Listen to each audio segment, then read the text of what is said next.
We live in a nation that many of us think of as the epitome of freedom, democracy, innovation, excellence.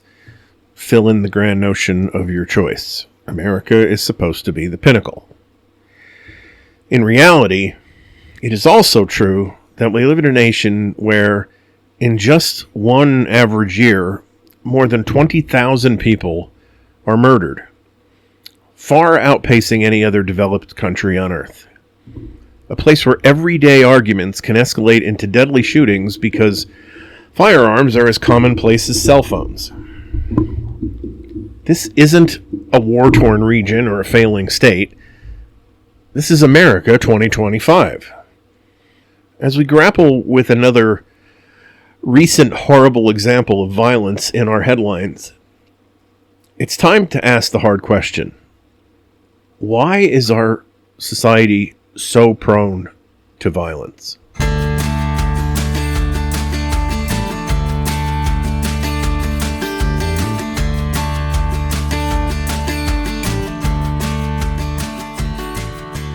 Hello, and welcome to Your Neighbor on the Left, the podcast where we talk about liberal politics, human decency, and life on the blue side of America's ideological divide. My name is Don Spielis, your host. And today we're going to be talking about violence in America. Now, I know the knee-jerk reaction for most is to say, the world is a violent place. It is. However, objectively, statistically, the US of A is a good bit more violent than most. I want to talk about this a bit. Why is this the case? What contributes to this anomaly? Now, we also have some hot topics to go over. As you might expect, a lot of what comes up this week is related tangentially, like our main topic, or directly to the recent murder of Charlie Kirk. I'd rather not have to talk about any of this, if I'm honest. But when you're swimming in the pool, it's hard not to think about the water. So with that, let's get to those topics.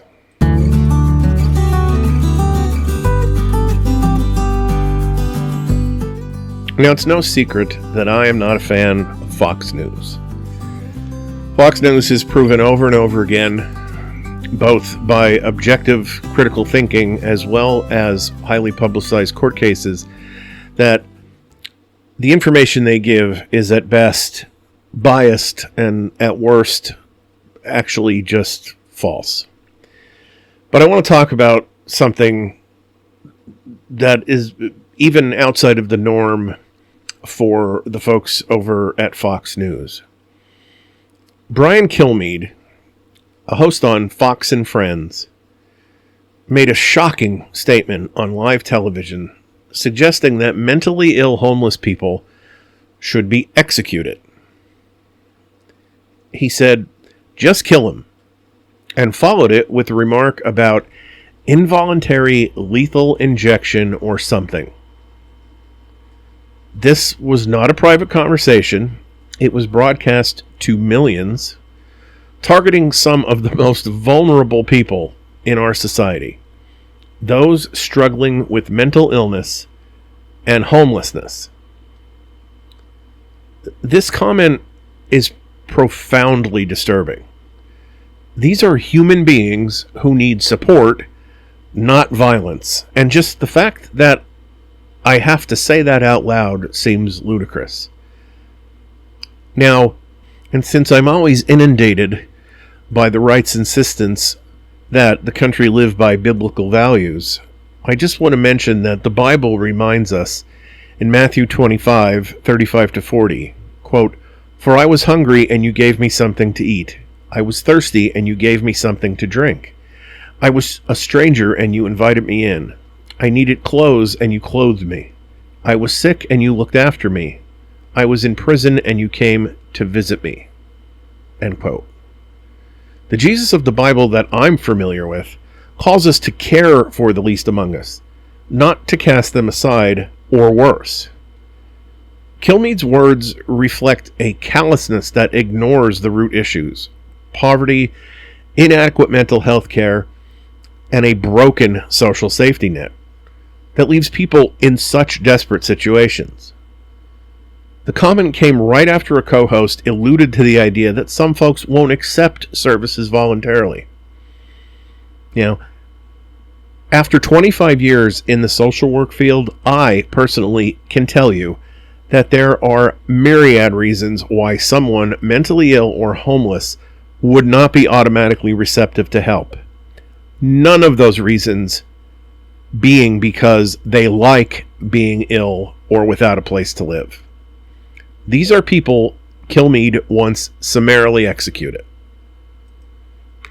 Kilmeade did apologize the next day, calling his remarks callous and sort of taking responsibility. But what consequences has he faced? None. No firing, no suspension.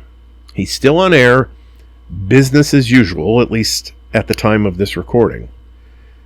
Meanwhile, since the tragic murder of Charlie Kirk, we've seen conservatives demand, and often get, firings for anyone who made even mildly critical or insensitive comments about his death. For example, MSNBC's Matthew Dowd was let go for saying that, quote, hateful thoughts lead to hateful words, which then lead to hateful actions, end quote. A Washington Post columnist, a University of Mississippi staffer, a Children's Healthcare of Atlanta employee, and others have faced similar fates for their remarks. Remarks, in my opinion, and only my opinion, don't reach the level of what was said by Brian Kilmeade. Republicans have pushed hard to punish what they call hate speech in this case. Not to mention all the talk on social media about the putting together of a spreadsheet listing anyone who celebrated Kirk's murder, because that's obviously not going to be used for anything positive. To say the double standard is glaring is an understatement. If you criticize a conservative figure, you have repercussions. But suggest executing the homeless and mentally ill on national television, an apology will suffice. This isn't about fairness.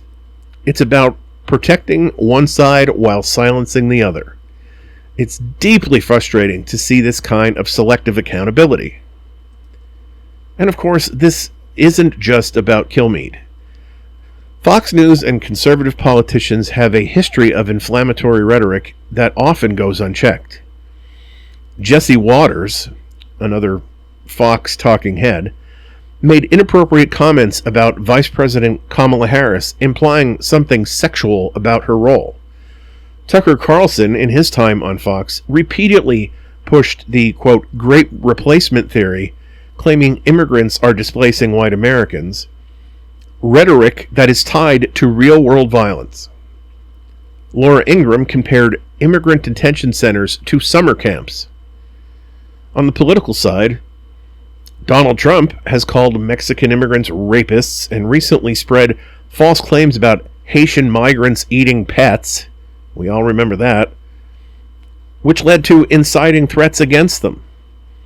Marjorie Taylor Greene has promoted wild conspiracies. Ron DeSantis has used migrants as political props by shipping them to other states. These aren't calm policy decisions. They're divisive, dehumanizing statements, and they fuel hostility. Yet, conservatives often claim their rhetoric is measured and rational, while trying to paint the left as inflammatory and unhinged. This narrative simply does not hold up. Now, both sides have their extremes. That goes without saying. The right has mainstreamed divisive language, however, in ways the left has not. Progressive leaders focus on policies like healthcare, access, and equity, which aim to uplift people. You don't see Democrats on major platforms calling for violence or spreading dangerous conspiracies with anywhere near the same frequency. The idea that conservatives are the voice of reason while liberals are reckless is a falsehood that crumbles under the smallest of scrutiny. This hypocrisy matters because it's not just words, it's shaping actions.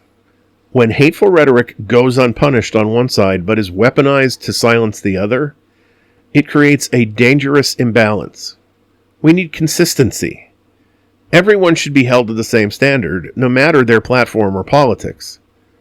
Until we demand that, this kind of rhetoric will continue to widen the division that exists, with real consequences for the most vulnerable people.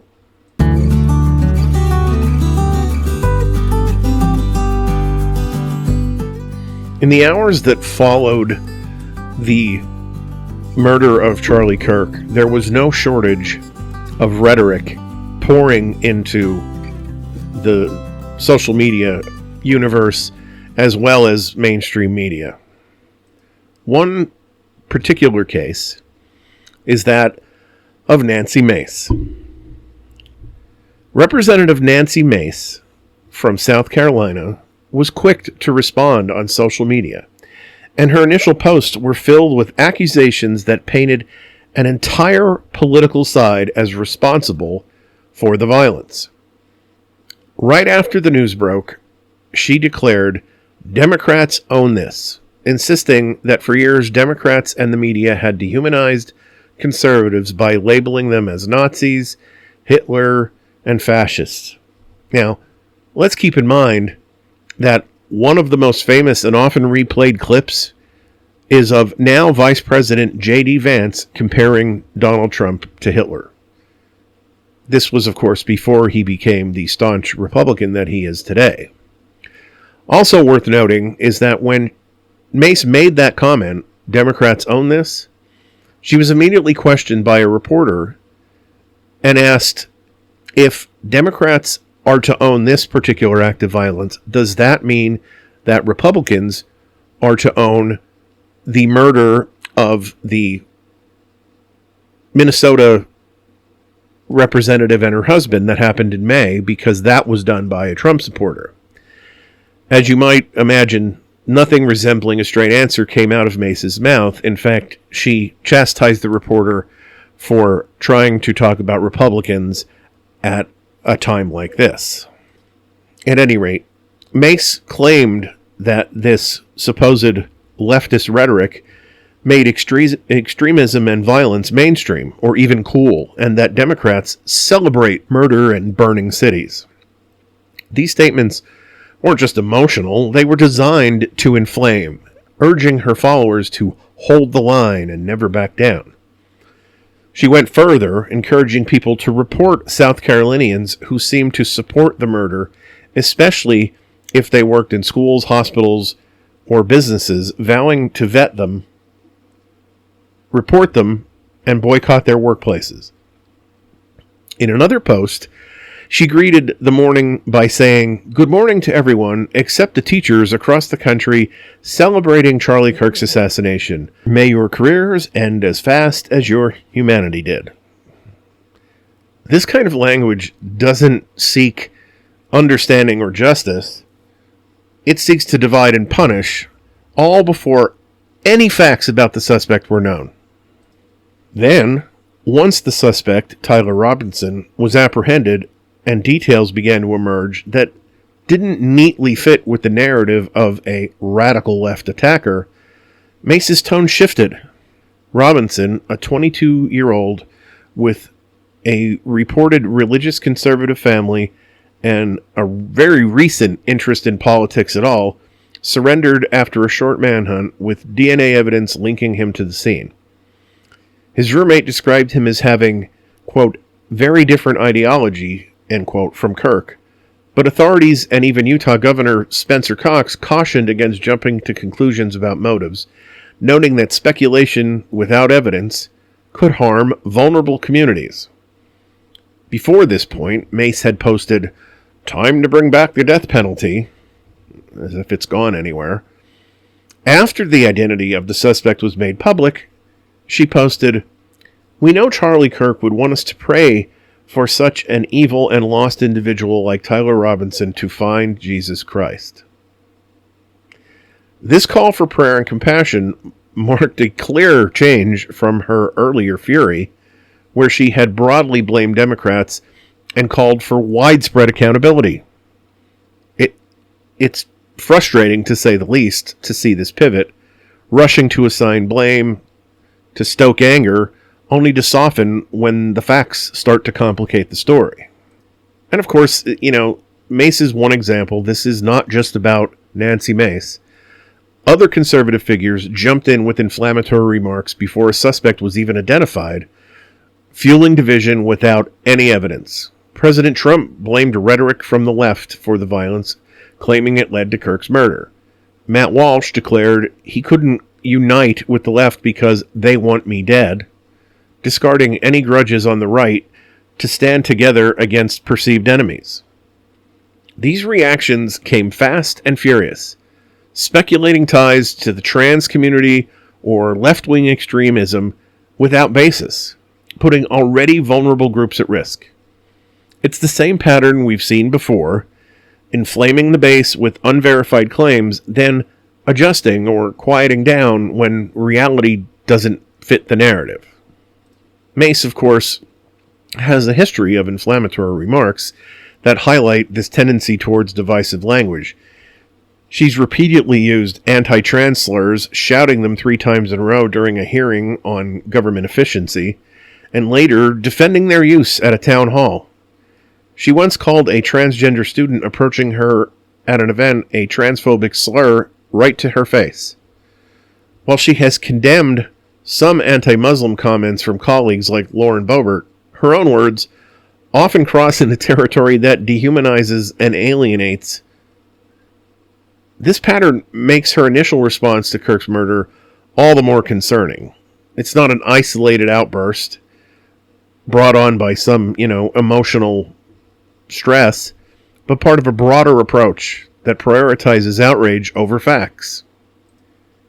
At the time of this recording, news reports insist that the suspect is not cooperating with authorities, and it's going to take some time to hash out the entire story and find out what exactly this person's specific motives were. But in the end, it doesn't really matter who the shooter was or what demographic he falls into. Leaders from the left, past and present, were universally compassionate towards Kirk and his family in the wake of the murder, and condemned the violence against him. A far cry from the reactions in May to the murder of State Representative Melissa Hortman and her husband by a Trump supporter. In the hours that followed the murder of Kirk, the right was actively doing everything it could to enrage its base before even the facts were available, pointing fingers at the left and demanding retribution. They baselessly claimed Democrats own this and speculated wildly about motives, whipping up fear and division.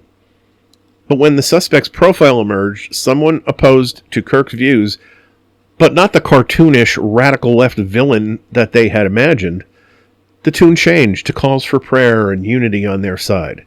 This rush to judgment was as dangerous as it was, in many cases, disingenuous.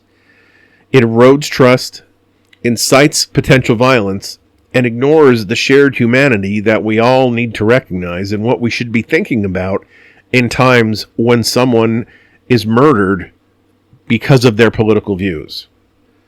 Once again, I want to reference the Bible that my friends on the red side of the spectrum contend that they want to adhere to. The Bible reminds us in Proverbs 18:17, quote, "The one who states his case first seems right until the other comes and examines him," end quote. We must demand better. Wait for the truth, wait for the details, hold everyone accountable equally, and reject the hypocrisy that lets inflammatory rhetoric flourish unchecked.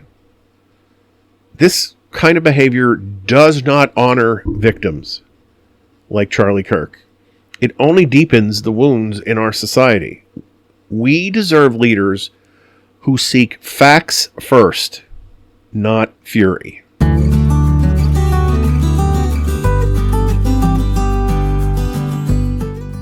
In the past couple weeks, there's been a resurgence of a narrative that's been blowing up on social media and conservative media. And it's not new, but it's raising its head again. A narrative that's not only misleading, but dangerous in how it divides us. The right is screaming about a so-called tremendous anti-Christian bias in America, pointing fingers at schools, media, and anyone who doesn't align with their particular worldview. They call it persecution, but let's be clear, what they're describing is not persecution. It's a manufactured victimhood that twists reality and fuels anger. And what's worse, they're using this to push the false idea that the United States was meant to be a Christian nation, despite our founding fathers' clear rejection of that notion. This hypocrisy and distortion of history are tearing at the fabric of our society. And let's be clear, it doesn't only do damage to the folks that are identified as the enemies, it does damage to actual Christians who follow the Christian religion appropriately, but are lumped in with the people passing off this rhetoric. So let's start with the headlines. Just recently, at an event at the Museum of the Bible, former President Trump and his allies were railing about how Christians are under attack in America. They pointed to cases like a 12-year-old student in Colorado who was told he couldn't wear a shirt saying, "Jesus is my Savior," to school, framing it as an assault on faith. On X, posts with hashtags like "End Anti-Christian Bias" have racked up millions of views, with videos of athletes kneeling to pray in blue states going viral, implying they're defying some anti-Christian wave. Conservative influencers are amplifying stories of teachers being disciplined for promoting Christian values, or parents fighting against gender identity books in their school libraries, claiming it's all part of a broader war on Christianity. These posts are everywhere, with one thread hitting over 500,000 engagements in just a week. But let's be real. This isn't persecution.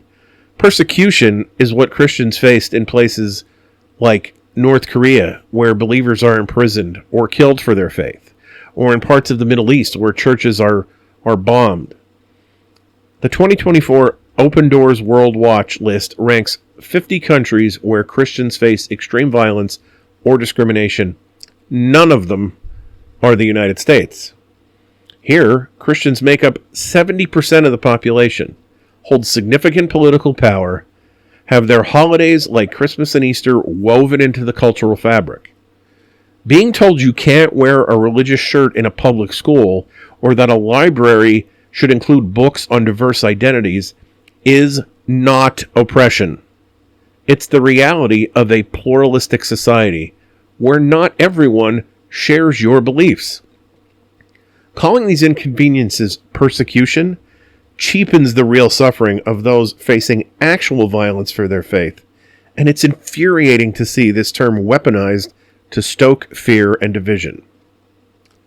What's even more galling is how this narrative ties into the persistent myth that America was founded as a Christian nation. You hear it from conservative politicians and pundits all the time.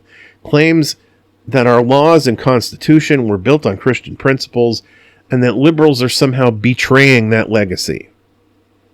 But the Founding Fathers were crystal clear on this, and they weren't shy about it. Thomas Jefferson, in his 1802 letter to the Danbury Baptists, wrote about the need for a, quote, wall of separation between church and state, end quote, to protect religious freedom for all, not to elevate one faith. James Madison, father of the Constitution, opposed government-funded chaplains and religious proclamations, arguing they violated the principle of equal treatment. The 1797 Treaty of Tripoli literally states, quote, "The government of the United States is not, in any sense, founded on the Christian religion," end quote.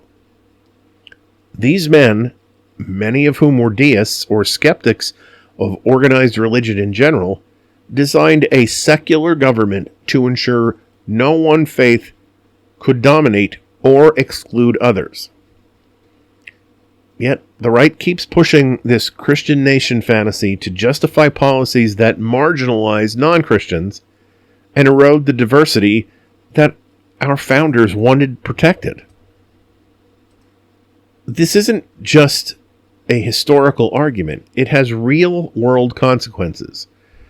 When conservatives frame any pushback on Christian influence, like removing prayer from public schools or ensuring inclusive curriculums, as an attack, they're not just misrepresenting reality, they're fueling division.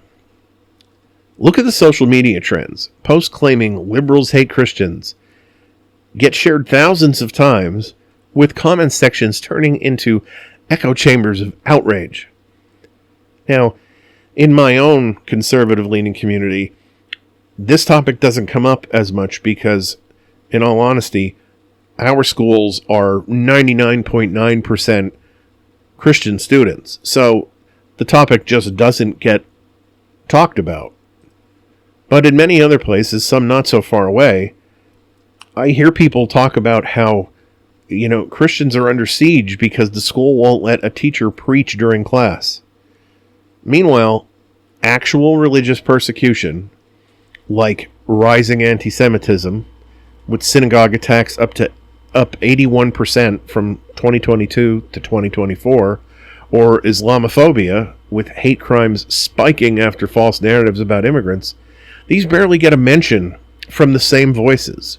It's a double standard, and it's impossible to ignore. Cry persecution for Christians while downplaying or ignoring the real threats faced by minority faiths. And, while we're talking about hypocrisy, the same folks claiming Christians are oppressed cheer when their side pushes policies that exclude others. Think about things like bans on Islamic headscarves in some conservative-led states, or the rhetoric demonizing Muslim immigrants as universally dangerous. Or consider how some evangelical leaders supported travel bans targeting Muslim-majority countries, yet stay silent when their own religious displays are questioned. If you're going to claim persecution, you'd better be consistent and call out all religious discrimination, not just what fits your narrative. This selective outrage isn't about protecting faith or freedom of faith. It's about protecting power. The Bible itself warns against this kind of distortion. In Acts 8, 1-3, we see true persecution.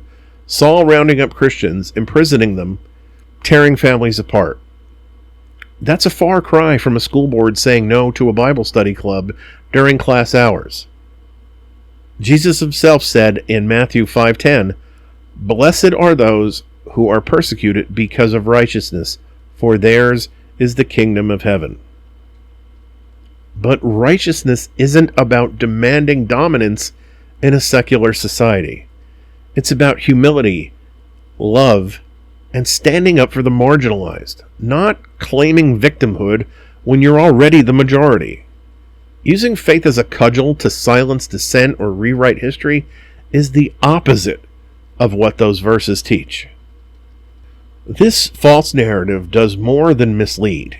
It harms. It fuels laws like book bans targeting LGBTQ+ content under the guise of protecting Christian values, ignoring how those bans censor diverse voices. It drives policies that prioritize one's faith symbols, like Ten Commandment displays in public buildings, while dismissing the rights of non-Christians or atheists. And in conservative areas like mine, it can turn neighbors into adversaries, where people start seeing anyone who disagrees as an enemy of God. Social media amplifies this with viral threads and TikTok rants, painting liberals as godless heathens, racking up millions of views and likes. It's not just divisive, it's dangerous, because it primes people for conflict over imagined slights. We need to call this out for what it is. Not persecution, but a power grab dressed in religious clothing. The United States was built on the idea that everyone, Christian, Muslim, Jewish, atheist, or otherwise, gets a seat at the table. The founders knew the dangers of a state-backed religion. They saw it in Europe's wars and oppression. Yet here we are, fighting the same battle because some want to rewrite history to fit their agenda. We deserve better. We need leaders who uphold the Constitution's promise of equality, not ones who inflame division with cries of persecution that just don't hold up. And as citizens, we've got to stop sharing these misleading posts and start demanding facts over feelings. This isn't about silencing Christians. It's about ensuring everyone's voice is heard. That's the America our founders envisioned, and it's the one that we should be fighting for.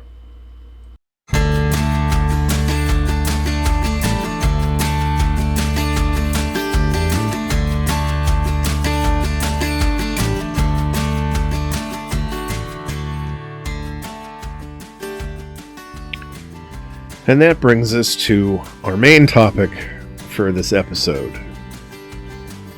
The level of violence in America stands out like a sore thumb when compared to other modern democracies. Let's look at the numbers. According to the United Nations Office on Drugs and Crimes Global Study on Homicide, the U.S. homicide rate in 2021 was about 5 per 100,000 people. While data for 2023 and beyond shows some small declines, homicides dropped by about 12% from 22 to 23, and another 16% in 2024. The rate still hovers somewhere around 4.5 to 5 per 100,000 in recent estimates. Now, contrast that with our peers. In Europe, countries like Germany have a rate of 0.8 per 100,000. The United Kingdom sits at 1.2 per 100,000. And France at 1.3. Australia is also at about 0.8. And Canada, our neighbor to the north, reports 2 per 100,000. These aren't anomalies. It's a consistent trend. The U.S. rate is often 4 to 6 times higher than in these other democratic nations. For broader violent crime, which includes assaults and robberies and rapes, the U.S. clocks in about 380 violent crimes per 100,000 people, based on a 2022 FBI study, though it has been declining some. In comparison, the European Union averages closer to 100 to 200 crimes per 100,000 for similar offenses, depending on the country and the reporting methods. What this means is that while we've seen some reductions, violent crime fell about 3% nationally from 22 to 23. America still remains an outlier. We're not just higher, we're dramatically so. And this gap has persisted for decades, even as overall crime rates fluctuate. This violence doesn't exist in isolation. It's tied to how we handle those who commit it. Which brings us to our first topic of the prison system. The United States has the highest incarceration rate of any independent democracy on the planet. As of 2024, we imprison about 531 people per 100,000 residents. That's more than 2 million people behind bars in total, down slightly from peaks in the 2000s, but still staggering. Compare that to other democracies. The United Kingdom incarcerates 145 people per 100,000. Germany, 70. France, 106. Australia, 153. Canada, 104. Globally, the world average is around 140 to 145 incarcerated persons per 100,000 of population, and the U.S. rate is nearly 4 times that. Every single U.S. state incarcerates more people per year than most nations do worldwide. This mass incarceration is often justified as a response to violence, but it raises questions about its effectiveness. Studies show that while prisons may deter some crime, the U.S. approach hasn't reduced violence proportionally to the human and financial cost. Trillions spent on corrections, with recidivism rates hovering around 67% within 3 years of release. It's a cycle that perpetuates inequality, disproportionately affecting communities of color, and doesn't address root causes like poverty or mental health. In contrast, countries like Norway, with rates around 54 per 100,000, focus on rehabilitation and see lower reoffending and violence overall. Our punitive system reflects a societal emphasis on punishment over prevention, which may contribute to the very violence it aims to curb by destabilizing families and communities. Of course, another major factor in America's violence is our unique gun culture. The U.S. has more firearms in civilian hands than it has civilians. Over 390 million guns for 330 million residents, or about 120 guns per 100 civilians, the highest rate globally.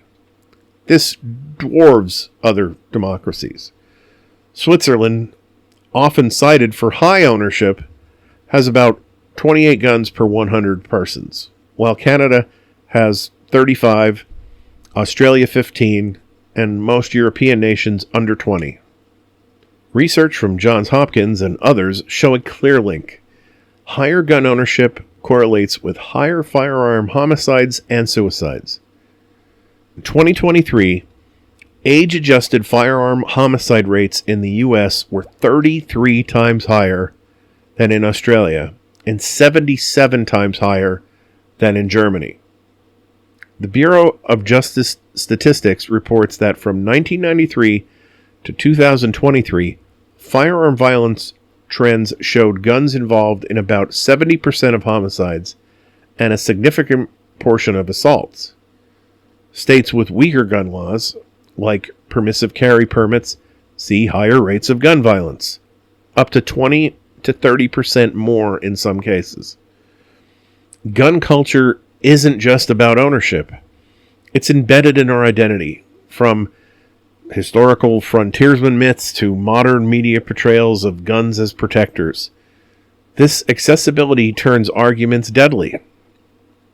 In 2023, over 47,000 gun deaths occurred, with 19,000 homicides and the rest mostly suicides.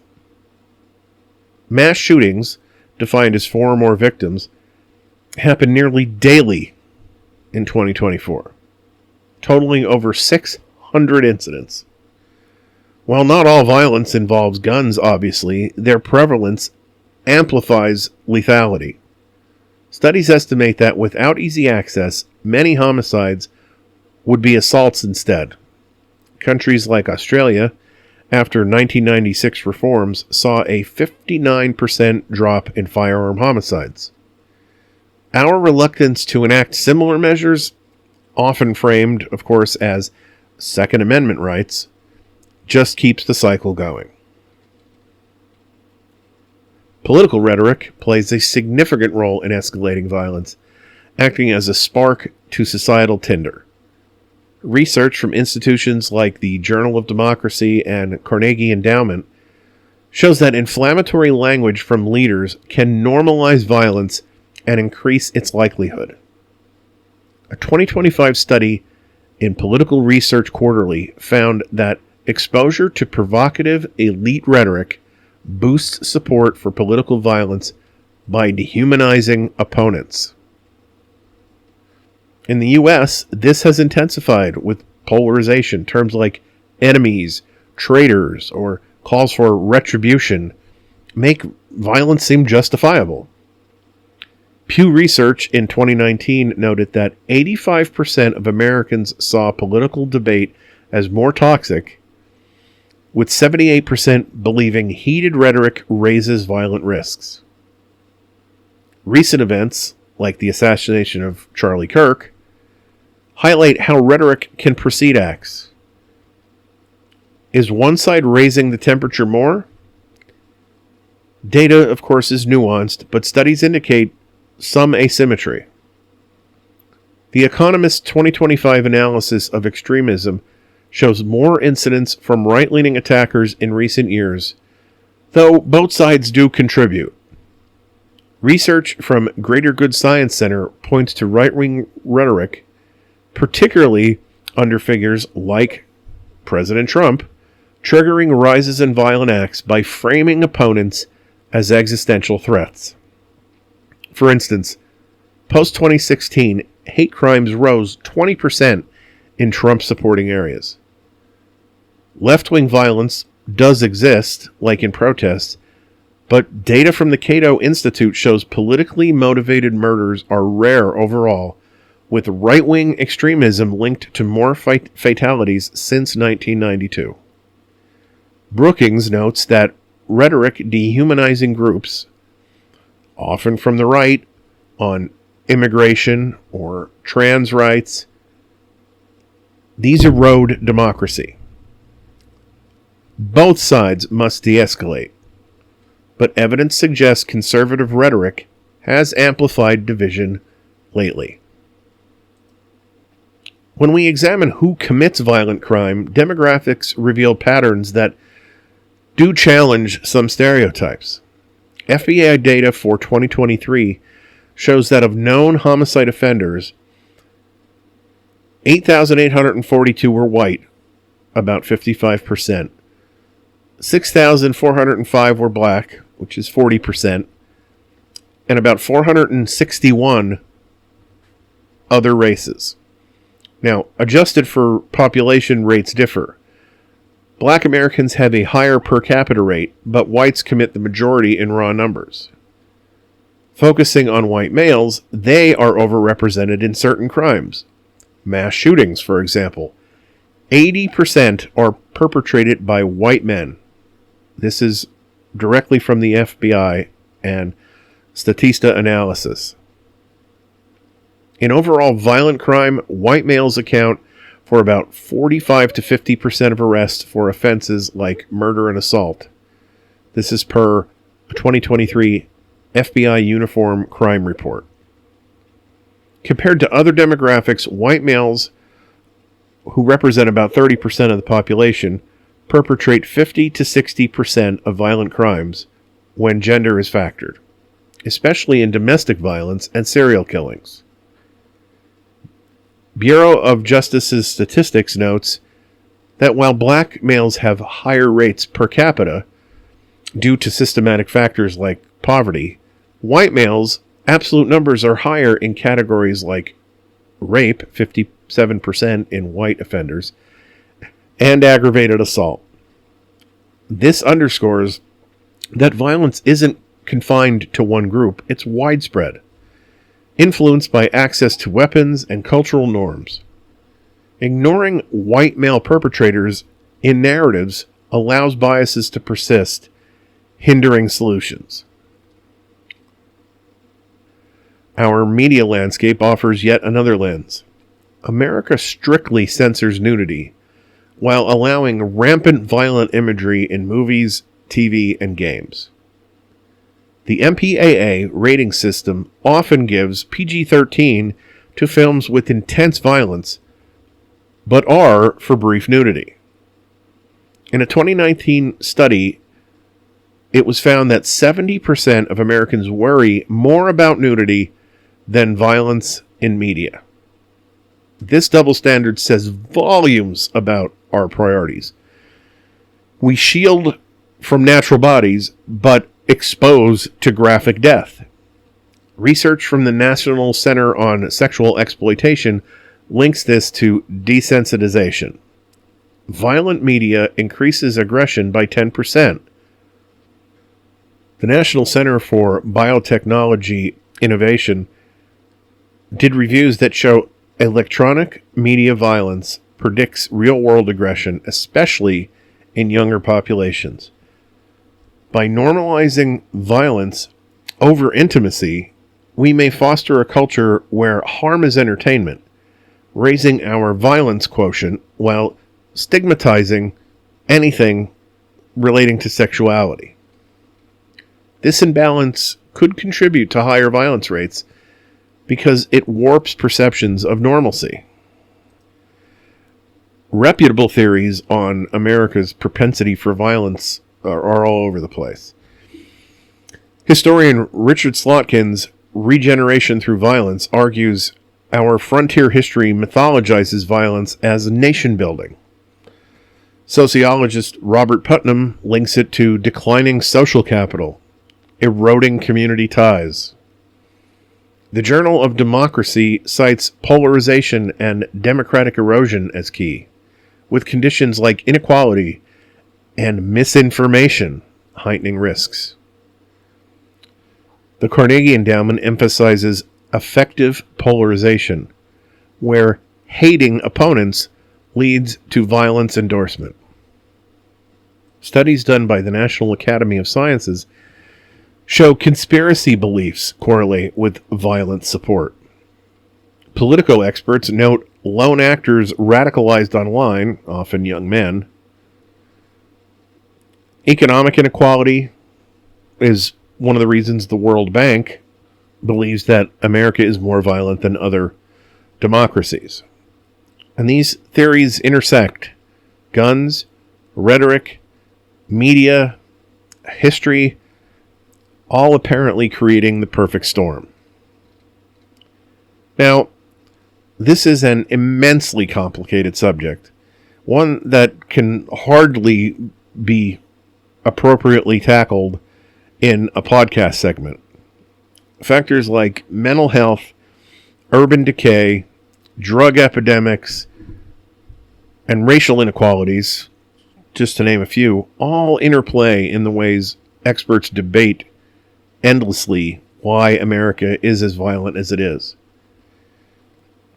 But it's more and more a subject that we need to come to terms with and try to address. Ignoring it won't make it go away. Addressing it through policy, dialogue, and cultural shifts just might. We owe it to future generations to build a less violent society. And if you've been paying attention for the last week or so, I think it would be fairly accurate to say that we owe it to ourselves as well.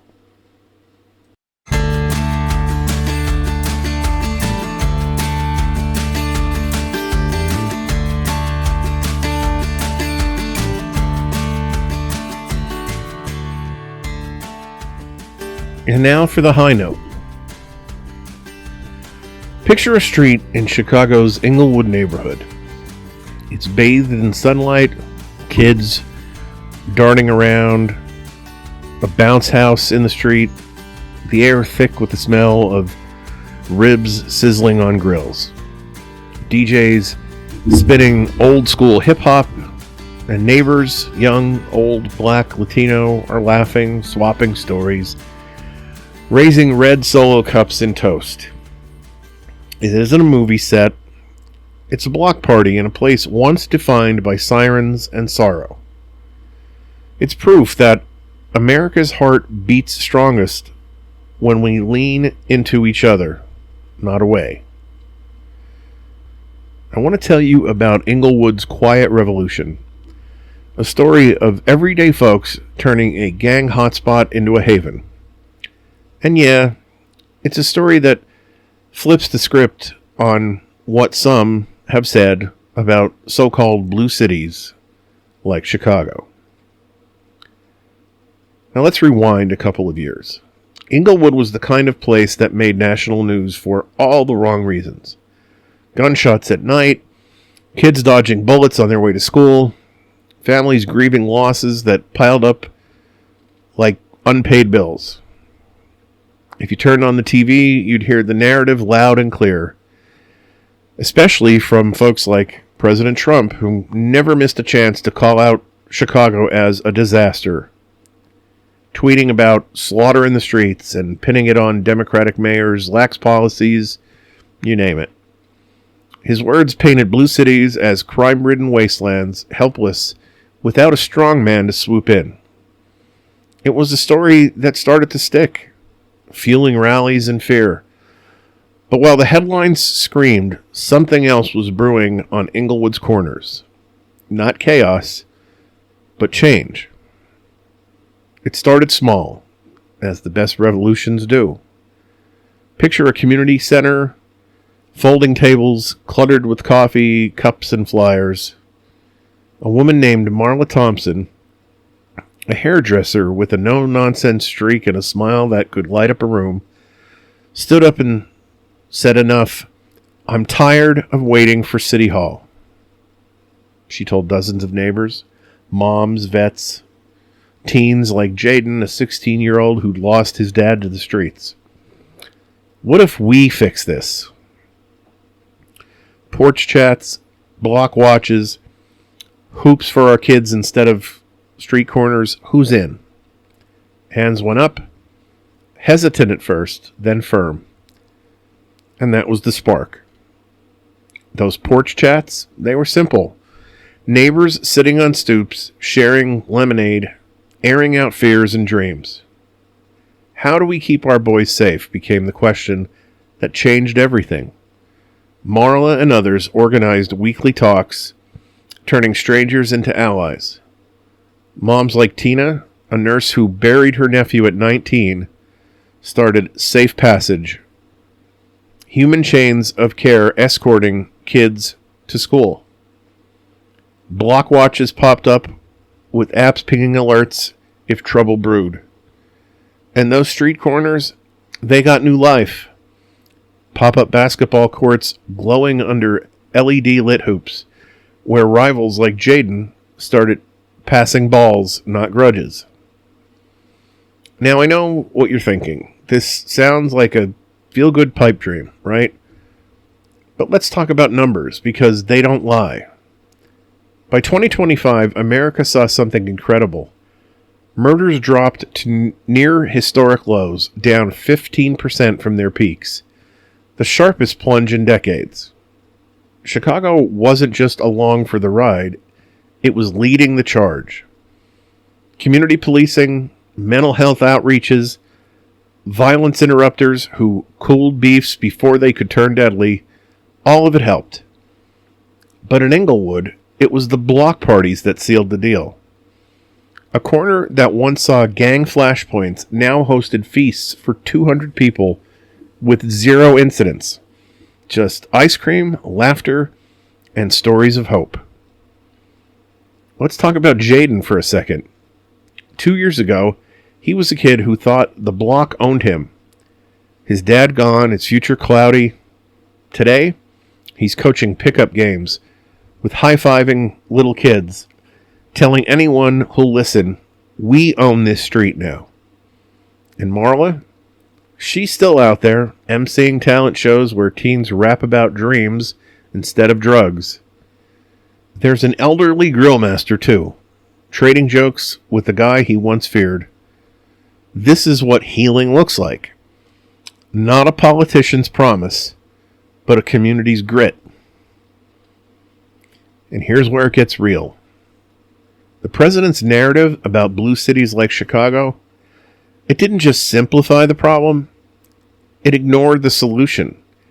He'd have you believe that these places are doomed, that democratic leadership breeds only violence, and the only solution is armed troops in the streets. But Inglewood's story says otherwise. This isn't about red or blue or left or right. It's about neighbors. Black, brown, young, old, deciding their block deserves better. They didn't need a savior from a podium. They didn't need National Guard troops stomping through their streets. They just needed each other. And when they linked arms, they proved the loudest voices wrong, not with anger, but with action. Think about that block party again. Last summer, it wasn't just a party, it was a declaration. Murals went up, fists raised in unity, not rage.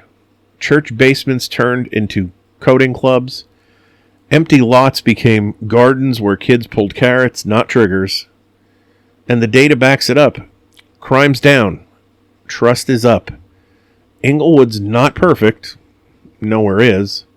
But it's proof that safety isn't just a statistic.